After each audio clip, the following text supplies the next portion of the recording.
అందరికీ నమస్కారం. 'కల్కి' మూవీ రిలీజ్ అవుతుందంటే చాలా ఎక్సైటింగ్‌గా అనిపించింది.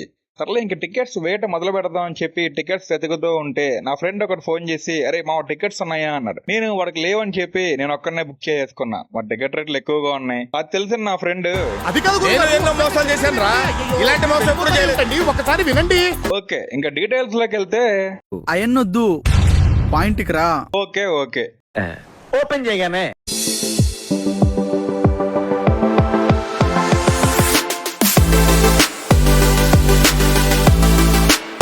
కల్కి మూవీ చూసిన తర్వాత నాకు అనిపించిన ఫస్ట్ ఫీలింగ్ ఏంటంటే నా అల్లుడు అదరగొట్టేశాడు. ఇలా జరుగుతుందని ముందే ఊహించాను.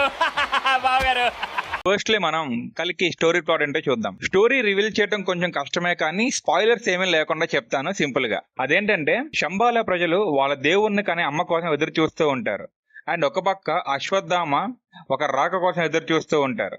అండ్ మన భైరవ ఎలాగైనా కాంప్లెక్స్ వెళ్ళాలని చెప్పి ఆశపడుతూ ఉంటాడు. ఇలా ఒకరి కోరిక, ఒకరి ఆశ, ఒకరి బాధ్యత ఇవన్నీ కలిపితేనే కల్కి స్టోరీ. ఇంకా కొన్ని ఇంట్రెస్టింగ్ ఎలిమెంట్స్ కూడా ఉన్నాయి, అవి మీరు మూవీ చూసి తెలుసుకోండి. ఫస్ట్లీ మనం క్యారెక్టరైజేషన్ గురించి మాట్లాడుకుందాం. Firstly Prabhas as Bhairava. ప్రభాస్ ని మనం తన style of comedy and casual performance చూసి చాలా కాలం అయింది. నాగ్ అశ్విన్ ఈ మూవీతో డార్లింగ్ ఫ్యాన్స్ కి ఆ కోరిక అయితే తీర్చారు. దిశా పటానికి ఈ ఫిల్మ్ లో పెద్ద ఇంపార్టెన్స్ అయితే ఏమీ లేదు, జస్ట్ స్క్రీన్ టైం కోసం పెట్టారని నాకైతే అనిపించింది. నెక్స్ట్ దీపికా పదుకొనే ఈ మూవీలో చాలా ఇంపార్టెంట్ రోల్ ప్లే చేశారు. అండ్ ఈ రీసెంట్ టైమ్స్ లో ఒక యాక్ట్రెస్ కి ఇంత ఇంపార్టెంట్ రోల్ ఉన్న క్యారెక్టర్ రావడం అనేది చాలా బాగా అనిపించింది నాకు చూస్తున్నప్పుడు. And next Kamal Haasan. ఉలగనాయకన్ కి ఈ కల్కి మూవీలో స్క్రీన్ టైం అయితే చాలా తక్కువ ఉంది, అది కొంచెం ఫీల్ అయ్యాను నేను. కానీ తనకు కనిపించిన ఆ కొన్ని సీన్స్ అయినా కూడా చాలా ఎఫెక్టివ్ గా అనిపించింది. కమల్ హాసన్ క్యారెక్టరైజేషన్ కి ఎస్టాబ్లిష్మెంట్ అయితే బాగానే చేశారు, కానీ ఆ క్యారెక్టర్ యొక్క డిజైర్ ఏంటో సరిగ్గా చూపించలేదు. సో అదొకటే కొంచెం బాధ అనిపించింది. అండ్ నెక్స్ట్ వచ్చేసి అమితాబ్ బచ్చన్. అంత పెద్ద సిల్వర్ స్క్రీన్ లో 8 feet ఉన్న అమితాబ్ బచ్చన్ చూస్తుంటే చాలా బాగా అనిపించింది. బిగ్ బి కల్కి మూవీలో చాలా ఇంపార్టెంట్ రోల్ ప్లే చేశారు, అదే Ashwatthama role. And screen time కూడా చాలా ఎక్కువ ఉంది, ఈక్వల్ టు మన హీరో ప్రభాస్ స్క్రీన్ టైం అంతా ఉంది. ఈ సినిమాలో అమితాబ్ బచ్చన్ చాలా కష్టాలు అయితే పడ్డారు, ఫైటింగ్ చేశారు, చాలా చేశారు ఈ మూవీలో. అండ్ ఏం చేశారు ఏంటంటే మీరు మూవీ చూసి తెలుసుకోండి. అండ్ నెక్స్ట్ వచ్చేసి మన కామెడీ కింగ్ బ్రహ్మానందం ని మనం పెద్ద హీరో మూవీస్ లో చూసి చాలా ఇయర్స్ అయిపోయింది. చాలా ఏళ్ల తర్వాత బ్రహ్మి ఈ మూవీలో ఉన్నాడని తెలిస్తే చాలా హ్యాపీ ఫీల్ అయ్యా. సరే బ్రహ్మి క్యారెక్టరైజేషన్ గురించి వస్తే తనకంటే పర్టికులర్ క్యారెక్టర్ అయితే ఏం లేదు ఈ మూవీలో, జస్ట్ ఎప్పుడు తను వేసే రొటీన్ రోల్స్ ఈ మూవీలో కూడా ప్లే చేశారు, జస్ట్ కామెడీ కోసం అంతే. అండ్ కామెడీ కూడా అంత హెవీగా ఏం లేదు, జస్ట్ క్యాజువల్ గా అయితే ఉంది. అండ్ ఈ కల్కి మూవీలో మొత్తం మనకి 5 గెస్ట్ అపియరెన్సెస్ అయితే ఉన్నాయి.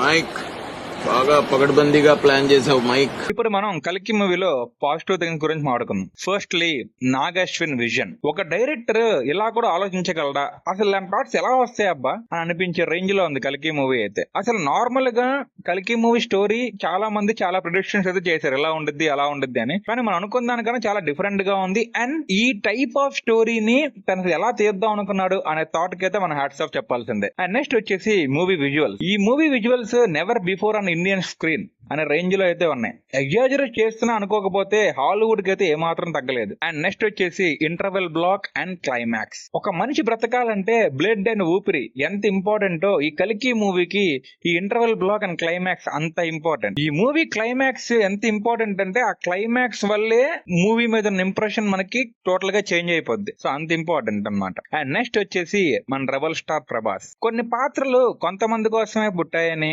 అండ్ కొన్ని రోల్స్ కొంతమంది చేస్తేనే బాగుంటుందని చెప్పి మనం అనుకుంటూ ఉంటాం. సేమ్ ఎగ్జాక్ట్ గా ఈ కల్కి మూవీలో మనకు అదే జరిగింది. ఈ కల్కి స్టోరీ ప్రభాస్ కోసమే పుట్టిందేమో అన్నట్టుగా ఉంది.